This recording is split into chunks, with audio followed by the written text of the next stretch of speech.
अस्सलाम वालेकुम वीवर्स, उम्मीद है कि आप सब लोग खैरियत से होंगे।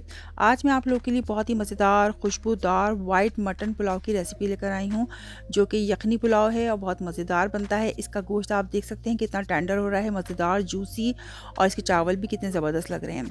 तो आइए इस मज़ेदार सी रेसिपी को बनाना शुरू करते हैं। इसके लिए मैंने कुछ मसाले ले लिए थे। हम इसकी यखनी की तैयारी कर रहे हैं पुलाव की, जिसमें मैंने ज़ीरा, लौंग, काली मिर्च, छोटी बड़ी इलायची, दालचीनी और इसके अलावा मैंने एक बादियन का फूल ले लिया था। तो दालचीनी को मैं पोटली में नहीं बांधूंगी, यखनी के लिए मैं पोटली बना रही हूँ इस दफ़ा, और पोटली में हम तमाम चीज़ों को बांध देंगे। तो आप देख सकते हैं कि मैंने वाइट कॉटन का पीस लिया और उसको साइड में भी इसकी कटिंग कर ली है एक्स्ट्रा, ताकि मैं इसको बांधने में मेरे लिए ईजी रहे। इसमें मैं 2 चमचे सौंफ का इस्तेमाल करूंगी और 2 चमचे मैं साबुत धनिया इसमें डालूंगी, जो कि यखनी के ख़ास इंग्रेडिएंट्स होते हैं और जिससे यखनी की खुशबू आती है। तो इसको हम डाल के इसकी एक पोटली बना लेंगे और इसको हमें अच्छी तरह से टाई कर लेना है। इस तरह से हमें पोटली को बांधना है ताकि जो हमने चीज़ें इसमें शामिल की हैं वो पकने के दौरान निकल ना जाए। तो इनको अच्छी तरह से हमने टाई कर लेना है, बांध लेना है पोटली को। तो ये पोटली हमारी रेडी हो गई है और हम इसको यखनी में शामिल कर देंगे। पहले ज़माने में हमारे बड़े इसी तरह से यखनी बनाया करते थे, ताकि तमाम चीज़ें जो एक ही जगह जमा रहें और हमारी यखनी बहुत अच्छी साफ़ सुथरी सी बने। इसके अलावा एक बड़े साइज़ की प्याज में लूँगी और 2 लहसुन की पोथियाँ लूँगी। ये साबुत जाएंगी लहसुन की पोथी, और प्याज को मैं मोटा मोटा काट लूँगी।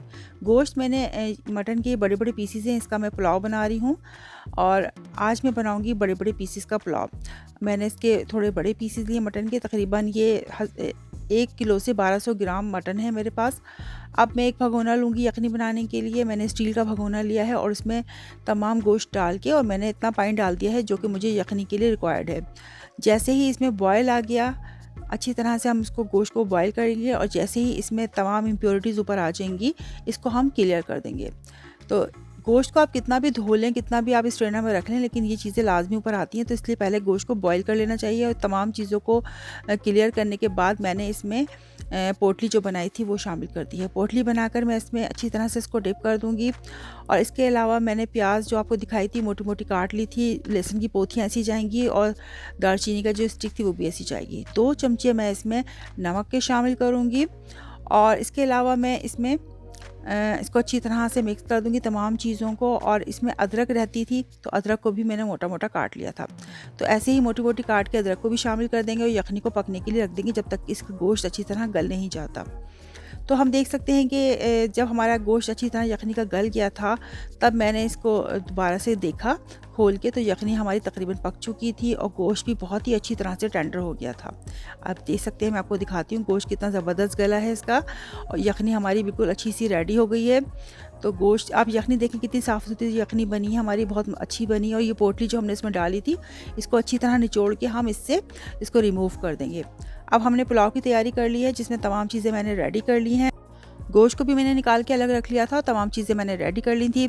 ये कुछ मसाले होते हैं हमारे पास, छोटी बड़ी इलायची और जायफल जवतरी, जो कि पीस के हम बाद में डालेंगे जिससे इसकी खुशबू आती है। और ये कुछ मसाले हैं जिनको हम शुरू में डालेंगे। ये गरम मसाले होते हैं जिसमें तेज़पात का पत्ता भी शामिल है। तो ये मसाले होते हैं। आइए हम इसकी कुकिंग स्टार्ट करते हैं। अब मैंने एक भगोना ले लिया है, इसमें 1.5 कप ऑयल डाल दिया है और इसमें एक बड़े साइज़ की प्याज को स्लाइस करके हम शामिल कर देंगे। प्याज को हमने अच्छी तरह से फ्राई करना है और गोल्डन ब्राउन होने पर इसको प्याज को ऑयल से रिमूव कर देना है। तो प्याज को हम अच्छी तरह फ्राई करेंगे जब तक हमारी प्याज फ्राई हो रही है। तो दूसरी तरफ मैं आपको दिखाती हूँ कि मैंने 1 किलो सेला चावल 2 घंटे पहले भिगो दिए थे पानी में। अगर बासमती चावल होते हैं तो आप उसको 30 मिनट भिगोएंगे, लेकिन सेला को हमें तकरीबन 1 घंटे से ज़्यादा भिगोना पड़ता है। प्याज फ्राई हो चुकी थी। अब इसको मैं निकाल कर एक तरफ रख दूँगी। तमाम प्याज को हम ऑयल से रिमूव कर देंगे, क्योंकि प्याज अब अगर इसमें रह गई तो चावल का कलर डार्क हो जाएगा। जो गरम मसाले शुरू में मैंने आपको दिखाए थे, इसमें लौंग, काली मिर्च, ज़ीरा था, सिनेमन स्टिक थी और 2 तेज़पात के पत्ते थे, वो हम इसमें शामिल कर देंगे। 3 से 4 टेबल स्पून मैंने लहसुन अदरक का पेस्ट इसमें शामिल किया है और इसको तकरीबन 1 से 2 मिनट अच्छी तरह हम ऑयल में फ्राई करेंगे। तकरीबन 5 से 6 अदद मैंने छोटे साइज़ की जो तेज़ मिर्ची होती हैं वो मैंने काट ली थी। तो हरी मिर्चें चाहे तो आप काट लें, चाहे तो उसका पेस्ट बना लें। तो पेस्ट बना के भी हम इसमें शामिल कर सकते हैं। मैंने इसको बारीक बारीक काट के इसमें शामिल कर लिया है और इसको अच्छी तरह से हम फ्राई करेंगे। तो लहसुन अदरक के साथ हम हरी मिर्चों को भी फ्राई कर रहे हैं। जो गोश्त यखनी से गोश्त निकाला था हमने मटन, तो इसको हम इसमें शामिल कर देंगे और लहसुन अदरक के साथ इसको अच्छी तरह से फ्राई करेंगे। गोश्त को भी हमने अच्छी तरह भूनना है और आप देख सकते हैं कि मैंने गोश्त भूनने के लिए जो है वो फ्लैट चमचा इस्तेमाल कर रही हूँ, खड़ा चमचा, ताकि गोश्त हमारा टूटे नहीं। और इसको बहुत एहतियात के साथ हमने इसको फ्राई करना है ऑयल में। तमाम चीज़ों के साथ, लहसुन अदरक के साथ इसको अच्छी तरह से हमने तकरीबन 5 से 10 मिनट फ्राई करना है। फ्राई करने के बाद मैं इसमें तकरीबन 1 पाव दही शामिल कर दूँगी। दही को शामिल करने के बाद दही के साथ भी हम गोश्त को अच्छी तरह से भूनेंगे। तो अब हमें गोश्त की भुनाई बहुत अच्छी तरह से करनी है जब तक दही का पानी ड्राई नहीं हो जाता। इसमें मैं तकरीबन नमक शामिल कर दूंगी। नमक को तो हम बाद में भी एडजस्ट करेंगे, लेकिन हम गोश्त को भूनते वक्त इसमें 1 चमचा मैंने नमक डाल दिया था और अच्छी तरह से इसको भून लिया है। देखें ऑयल भी इसका सेपरेट हो गया, मसाला भी इसका ड्राई हो गया है।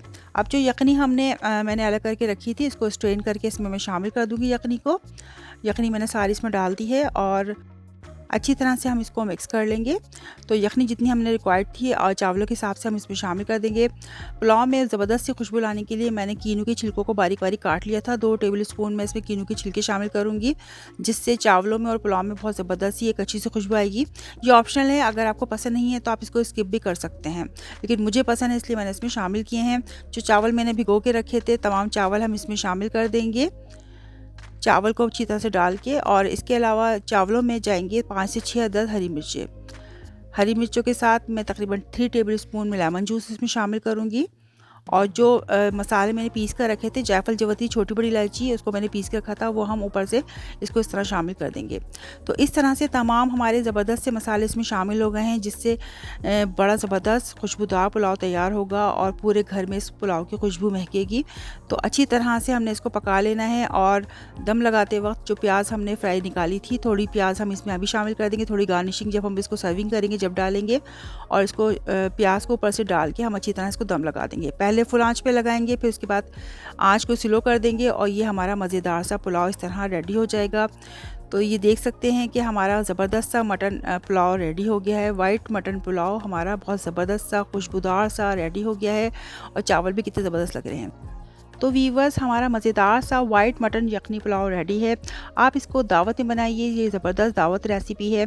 आप अपने घर वालों के लिए बनाइए, अपने मेहमानों के लिए बनाइए और सबके साथ इंजॉय कीजिए। आपको ये रेसिपी ज़रूर पसंद आएगी, इसको ज़रूर ट्राई कीजिएगा। तो उम्मीद है कि आपको मेरी आज की ये रेसिपी ज़रूर पसंद आएगी। अगर मेरी वीडियो आपको पसंद आती है तो मेरी वीडियो को लाइक और कमेंट ज़रूर कीजिए और इसको अपने फ्रेंड्स और फैमिली के साथ ज़रूर शेयर कीजिए। और जिन्होंने मेरा चैनल सब्सक्राइब नहीं किया है वो मेरे चैनल को सब्सक्राइब करें। इंशाल्लाह इसी तरह की मज़ेदार रेसिपीज़ के साथ आपके लिए हाज़िर होती रहूँगी। जब तक के लिए अल्लाह निगहबान।